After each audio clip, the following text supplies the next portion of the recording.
Muito bem, pessoal do segundo ano, tudo bem com vocês? Então nós vamos continuar e concluir agora também, ao mesmo tempo, a nossa reflexão, a nossa análise sobre o conceito de desigualdade, de estratificação, numa perspectiva sociológica. Hoje, analisando de maneira mais específica, analisando de maneira mais completa a situação sociedade Brasil, tá? A sociedade brasileira, a sociologia fazendo essa análise, essas constatações acerca desse processo no Brasil, tá? Ou tomando como exemplo, tomando como parâmetro de análise a situação brasileira, os números, algumas situações e algumas definições, ok? Amparados também em alguns aspectos da legislação que vai nos ajudar muito nesse entendimento, nessa nossa reflexão sobre esse processo que é histórico, que é atual e que demonstra de maneira muito clara que é necessário que estabeleçamos uma reflexão e um entendimento acerca de tudo isso. Para iniciar, então eu vou propor uma análise de um sociólogo brasileiro, o Renato Ortiz, tá? Um doutor em sociologia, professor da Unicamp hoje, e ele vai trazer algumas constatações bastante interessantes que vale a pena a nossa análise sobre esse processo de desigualdade e como isso acontece no Brasil. O primeiro ponto, então, a ser analisado é que o Renato ele vai dizer que no Brasil a pobreza, essa estratificação, essa desigualdade que ocorre, que está presente na nossa sociedade, ela foi historicamente justificada por dois elementos básicos. Primeiro, o clima. Tá? Então, o Renato ele vai trazer exemplos lá da carta que os portugueses, quando chegaram no Brasil, remeteram a Portugal, da condição climática e que o povo era muito, os que aqui moravam, né, eram muito preguiçosos, dando esse entendimento. Tá? Então, o clima. E isso foi perdurando historicamente, né, os europeus que vinham para cá atribuíam aos nativos, né, aos povos que foram se constituindo como nativos no Brasil posteriormente, essa questão que o clima mais quente, né, gerava algumas atitudes preguiçosas e essas pessoas preguiçosas elas se acomodavam a uma condição de vida mais precária. Mas essa condição de vida ela não se dava por um sistema que se configurava dessa maneira. Essa condição de vida se dava justamente pelo clima, tá? Que acometia as pessoas a elas se comportarem de maneira mais desleixada em relação a essa ambição de querer mais, de conseguir melhorar, galgar condições sociais, condições econômicas melhores. E um outro elemento levado em consideração para justificar a questão da desigualdade e da pobreza no Brasil é justamente a incapacidade que ele vai dizer inata do brasileiro em construir saber, em constituir saber. O que está querendo se dizer aqui? Essa incapacidade inata do brasileiro se dá ao fato da miscigenação. Ou seja, a miscigenação tornou esses indivíduos, né, frutos da miscigenação, intelectualmente inferiores aos europeus brancos que chegavam aqui. Então, esse indivíduo incapaz de construir saber, ele é incapaz também de ascender economicamente. E é esse indivíduo incapaz que se encontra nesses estratos inferiores da sociedade. Querendo ou não, isso historicamente vai se constituindo, vai se consolidando e vão se assumindo outros discursos que, como pano de fundo, está justamente essa teoria da incapacidade do povo, do nativo brasileiro, esse povo miscigenado. Tanto é que depois vem outras teorias, né? Como, por exemplo, a teoria da democracia racial, que vai tentar justificar ou amenizar, por exemplo, o preconceito existente. Tá? Um outro ponto que nós temos que levar em consideração é que a desigualdade no Brasil ela tem um aparato de 4 ou 5 variáveis. Tá? Nós vamos ter aqui uma desigualdade relativa às classes sociais, nós vamos ter aqui uma desigualdade relativa à geração, à idade das pessoas, tá? Culturalmente se constituiu isso, infelizmente, tá? E talvez esse momento de pandemia nos coloque justamente muito claro isso, o quanto existe um tratamento desigual no quesito geração, no quesito idade, tá? Nós temos uma desigualdade, obviamente, né, por raça, muito clara, infelizmente, né? E nós temos também uma desigualdade, um tratamento desigual no que diz respeito ao gênero e à orientação sexual das pessoas também. Tá? E os dados que vão ser apresentados posteriormente deixam isso muito claro. Tá? Deixam isso muito claro. Tudo isso amparado no que o Renato ele vai tratar aqui do imaginário coletivo. O que ele quer dizer com imaginário coletivo? Porque muitas narrativas elas foram sendo construídas em contextos históricos, tá? Em contextos históricos, né? E isso acaba se tornando um discurso recorrente, mas que vem do imaginário, ou seja, o Brasil ele traz uma herança muito grande hoje do patriarcado, a sociedade patriarcal, que ainda hoje tem uma influência muito grande na sociedade, nas definições, nas relações de trabalho, por exemplo, no que diz respeito à questão de gênero.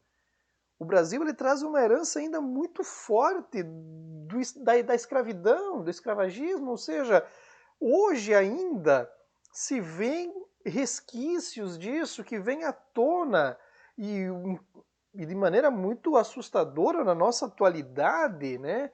Na situação Brasil hoje, isso é muito claro, é muito nítido. Né? Então, vejam só, o exemplo que eu vou trazer para vocês aqui agora é bem ilustrativo. Tá? Eu vou pegar aqui o exemplo da Constituição, de uma lei do Código Civil de 1916. Pessoal, nós estamos falando de 1916. 1916. Olha como a questão da discriminação ela era institucionalizada. Ela era lei, ela era política de Estado. 1916. Os nossos avós, provavelmente, o meu avô certamente, a minha avó no caso, viveu isso. Então não é algo, nossa, é muito tempo. Não, é 1916, historicamente ontem, podemos dizer. Né? O que trata o Código Civil de 1916? Tá? Olha só, lá no artigo 6º, tá? Lá no artigo 6º ele vai dizer o seguinte, ó, são incapazes relativamente a certos atos ou a maneira de os exercer. Quem é que é incapaz de desenvolver certos atos? Mulheres casadas enquanto subsistir a sociedade conjugal. São incapazes. Mulheres casadas são incapazes de exercer certos atos. Por quê? Porque elas são propriedades do marido ainda. Não está textualizado isso, mas nas entrelinhas a gente entende, né, de maneira muito clara isso. Depois, né, ele vai dizer lá no artigo 233, aqui citando só 3 artigos, né, bem que eu considero assim, os mais que saltam aos olhos nessa questão da institucionalização da desigualdade. No artigo 233, olha só, o que está dizendo lá? a regra geral ali do artigo diz o seguinte: o marido é o chefe da sociedade conjugal e compete a ele o quê? Entre várias coisas que ele vai elencar aqui, eu destaquei duas, tá? Primeiro, a administração dos bens comuns e dos particulares da mulher, que ao marido competir administrar em virtude do regime matrimonial adotado ou do pacto antenupcial. Então vejam, por quê? Porque as mulheres elas são incapazes, então cabe ao marido administrar os bens. Mesmo herdados pela mulher, cabe a ele administrar. Seguindo, o direito de autorizar a profissão da mulher e a sua residência fora do teto conjugal. Então a mulher ela vai trabalhar, ela vai ter uma ocupação fora do teto conjugal se houver a permissão do marido. Quando isso, professor? 1916. Entende? Veja, como o Estado ele institucionaliza essa desigualdade, como o Estado ele guarda essa herança patriarcal muito forte ainda. Depois, o artigo seguinte, o artigo 234, vai dizer o seguinte, ó, a obrigação de sustentar a mulher cessa para o marido, porque o marido tem a obrigação de sustentar a mulher, né? Ela é aquela que está lá na casa e ele tem que sustentar ela. Né? Quando hoje se fala, né, o aumento de feminicídio justamente vinculado à questão desse processo da mulher ter uma autonomia maior financeira, nós temos aqui a raiz muitas vezes disso, né? A ideia de que cabe ao homem sustentar a casa, não a mulher, né? Então aqui, quando ela abandona sem justo motivo a habitação conjugal, então ele não precisa mais sustentar quando ela sai de casa sem um motivo justo, tá? E aqui vale perguntar o que seria um motivo justo numa Constituição, num Código Civil desses, né? O que seria um motivo justo? E a este se recusar a voltar. Neste caso, o juiz ele pode, segundo as circunstâncias, ordenar em provento do marido e dos filhos o sequestro temporário de parte dos rendimentos particulares da mulher. Tá? Então o juiz ele pode dizer, porque os filhos são propriedade do marido, né? A mulher fugiu de casa, abandono de lar. Então o juiz ele pode determinar que se ela está trabalhando, sequestrar parte do salário para sustentar o marido e os filhos, ou para compor a renda do marido e dos filhos. Então vejam, né? Como que a situação brasileira, do ponto de vista da desigualdade, do trato desigual, do trato não justo, né? Nessas relações de gênero, de raça, de orientação sexual, como eles tiveram um amparo até pouco tempo atrás da legislação. Muitos países, né, inclusive no Oriente, isso aqui é algo totalmente naturalizado ainda hoje. Vale a pena lembrar, tá? Muito bem.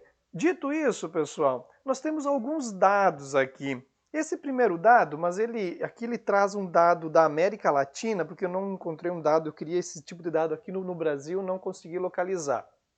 Mas acredito, né, que esse dado ele se replique a título de Brasil também, tá? O que temos aqui?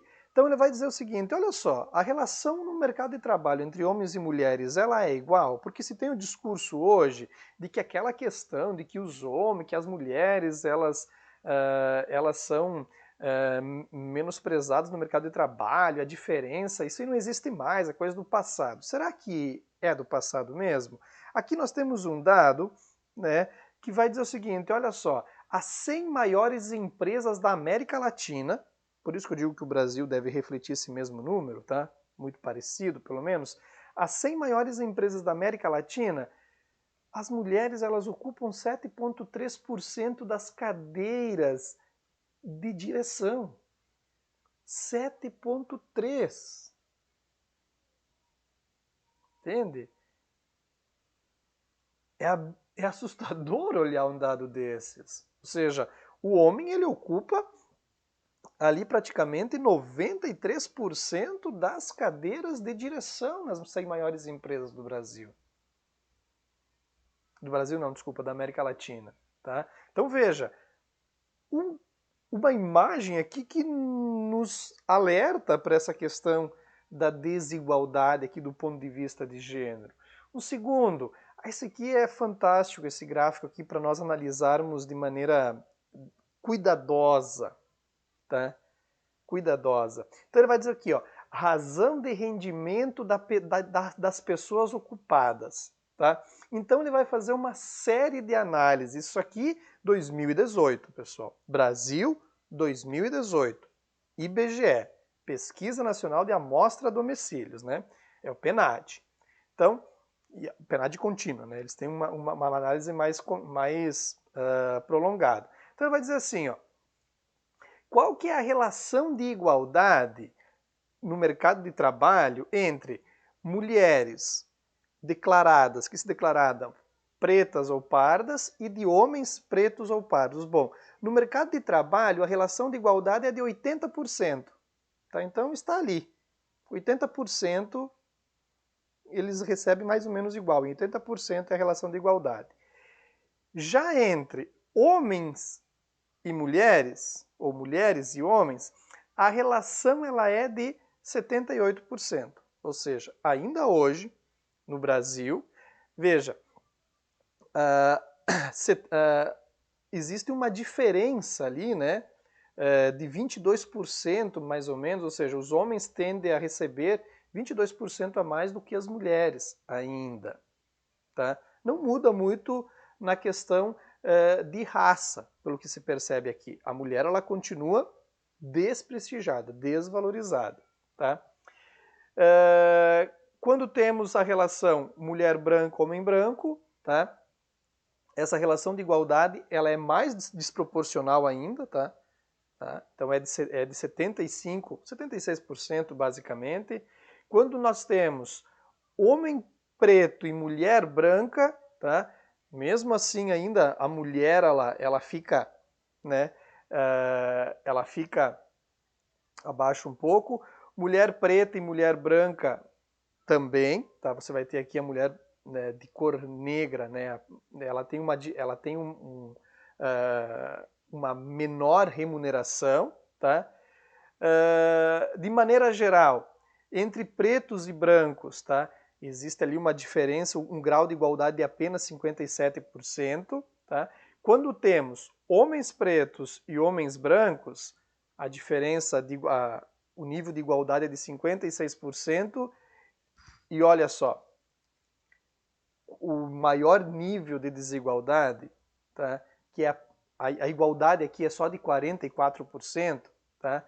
Quando eu pego a mulher preta, né, que se declarou preta ou se declarou parda, e o homem que se declarou branco, a relação de igualdade entre eles é apenas de 44%. Tá? Então nós temos aqui esse gráfico aqui, ele nos coloca uma série de perspectivas, tá? De possibilidades de análise, né? Muito interessantes, ele é muito rico, né? Poderíamos discutir aqui umas 2 horas só em cima desse gráfico. Tá? Aqui, né, tem a nota, o que foi levado em consideração são pessoas com mais de 14 anos. Né? Muito interessante. Brasil, Produto Interno Bruto, né? O que é o PIB? PIB é a soma das riquezas, é aquilo que é produzido bruto, de maneira bruta no Brasil. Tá? PIB per capita, você pega toda a riqueza interna do Brasil e divide pelos habitantes e você vai ter um número lá, né? Quanto que cada brasileiro, teoricamente, acumula de riqueza por ano. Tá? O PIB per capita. Pega tudo que o Brasil produziu e divide pelo total de habitantes, vai dar um número lá, né, que é chamado PIB per capita.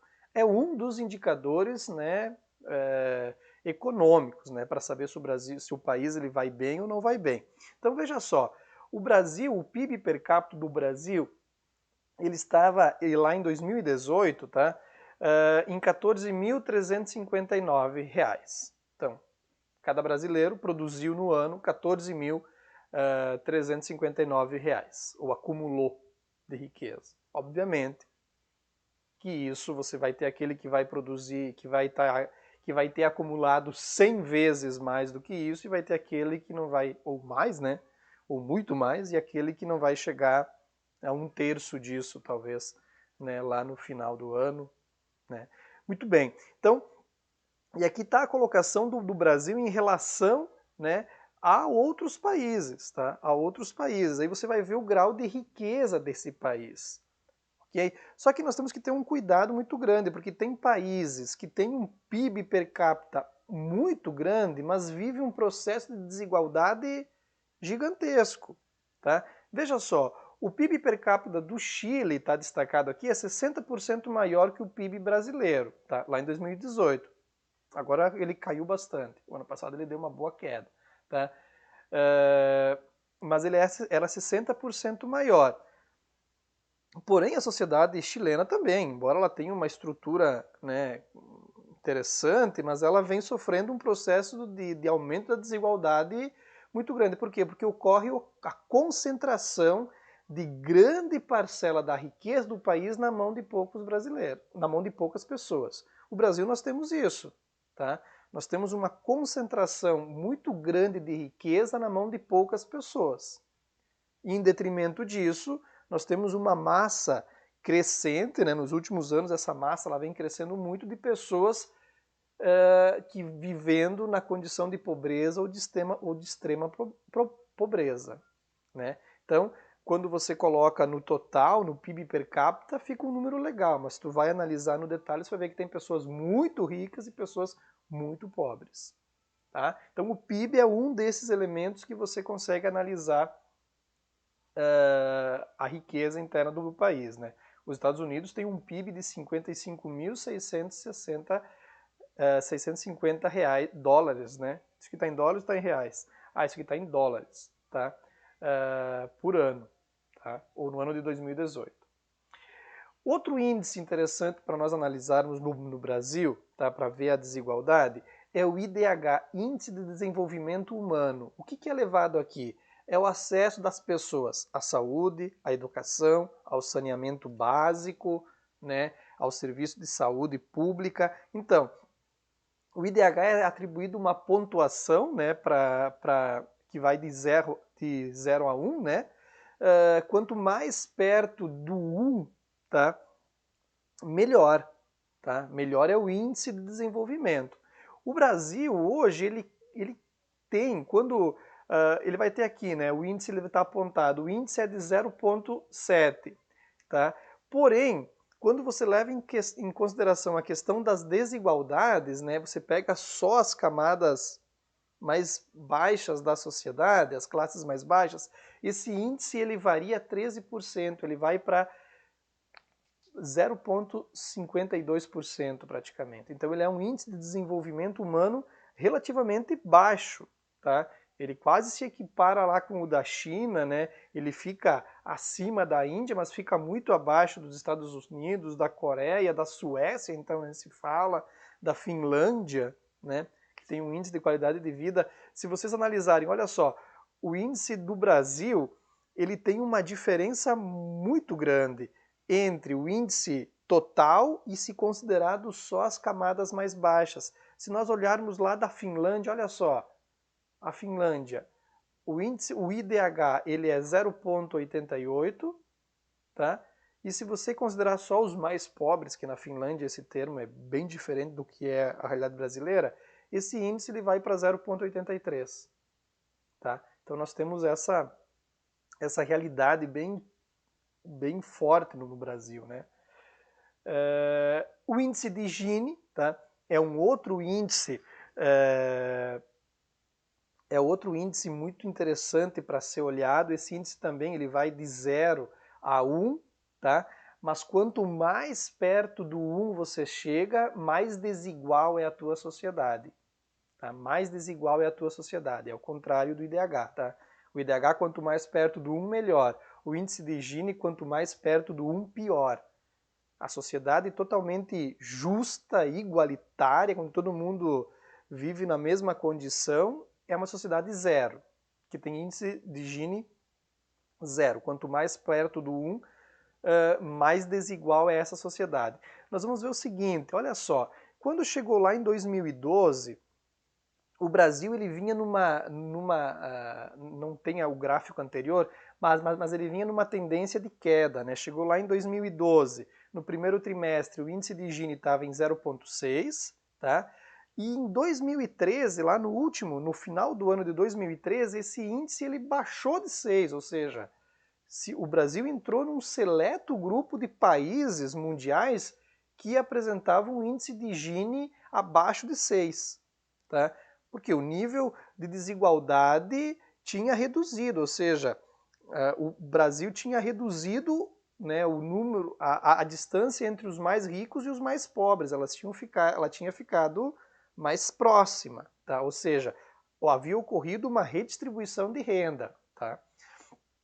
Porém, a partir de 2013, tá, do final de 2013, tá, chegamos no primeiro trimestre do ano passado, esse índice ele tinha ultrapassado, né, o início de 2012. Tá? Novamente o Brasil ele começou a se tornar um país desigual.